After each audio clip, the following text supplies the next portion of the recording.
Picture this. It's March 11th, 2026. A goalkeeper steps back to clear the ball.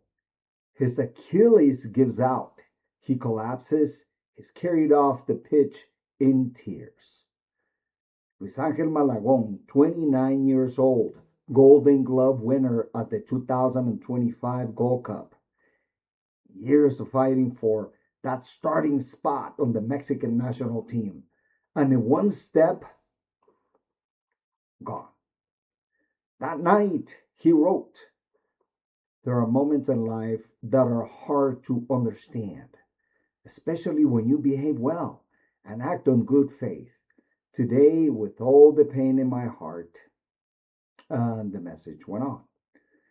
2 weeks later, on the other side of the world, a 40-year-old man left his club in Cyprus before the season ended. He walked away from his paycheck, booked a flight home. This is Guillermo Ochoa, 152 caps, 6 World Cups. When he arrived at camp, he wrote, "Put this shirt on was never routine. It was a privilege. With my heart fuller, with more scars, more memories, and the same hope as that boy who once dreamt of defending this badge."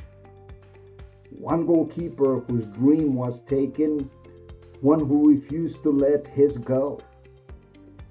That's soccer for you.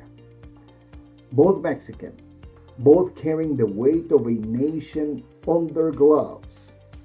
And that is no understatement. That is what the World Cup does to people.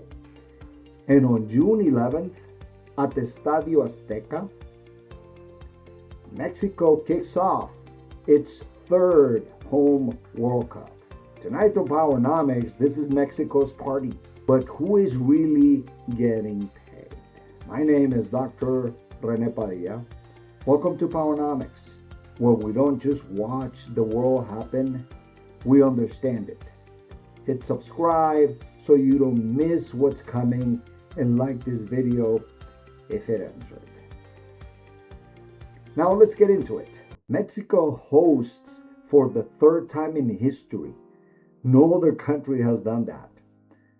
The government projects over 5.5 million visitors, $3 billion in revenue, 24,000 new jobs.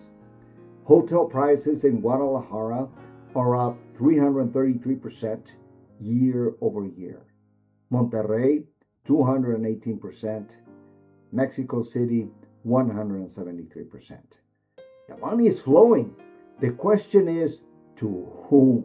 Mexico invested $200 million across its 3 host cities. Over 30 infrastructure projects in Mexico City alone. New rail lines in Guadalajara, the largest urban transformation in Monterrey's history. $200 million in public investment for 13 matches.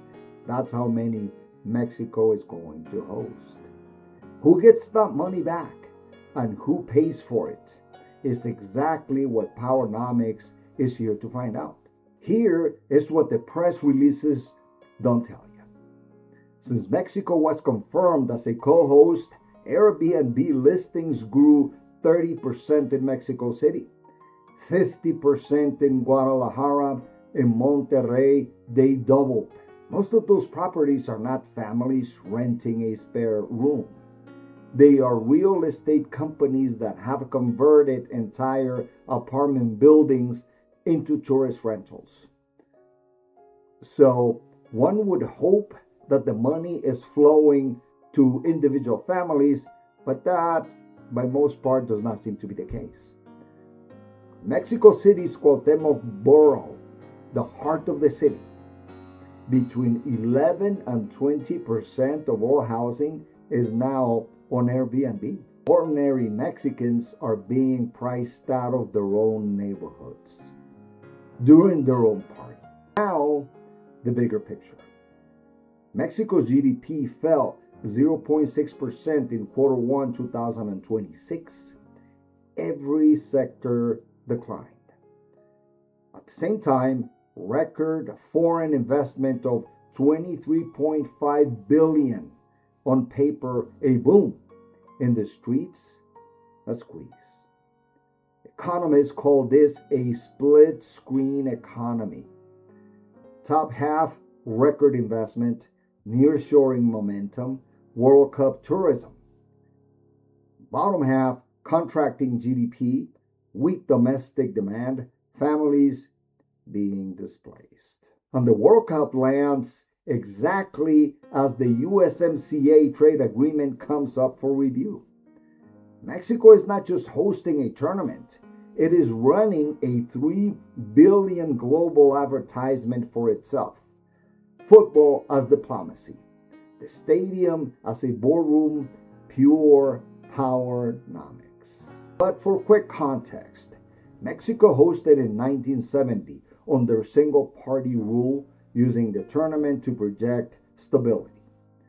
In 1986, just 8 months after a devastating earthquake killed thousands, Mexico stepped up when Colombia withdrew. It delivered one of the greatest World Cups in history and gave a battered nation a reason to stand tall. Now, 2026, Mexico returns as a co-equal partner alongside the United States and Canada. 3 World Cups, 3 moments of a country saying, we are here, we belong. So let's bring this home. Here is who gets paid.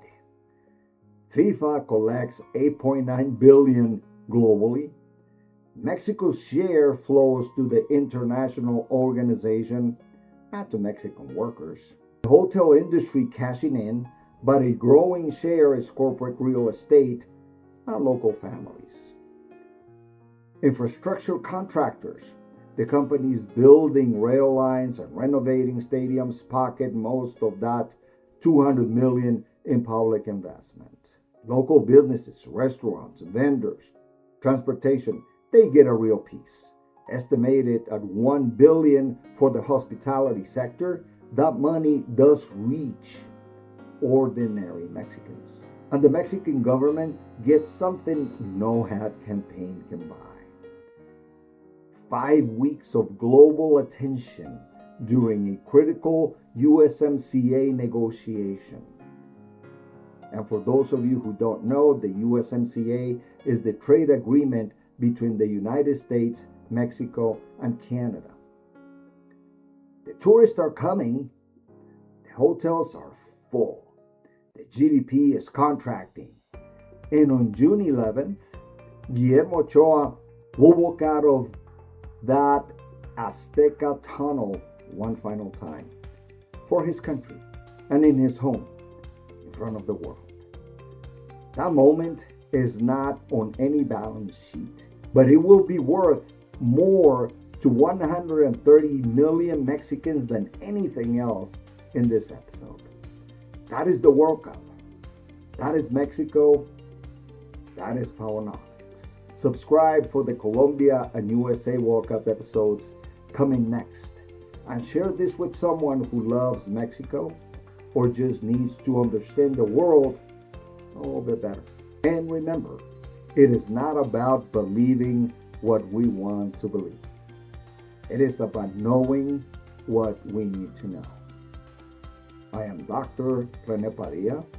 This is PowernomiKs, and I'll see you in the next one.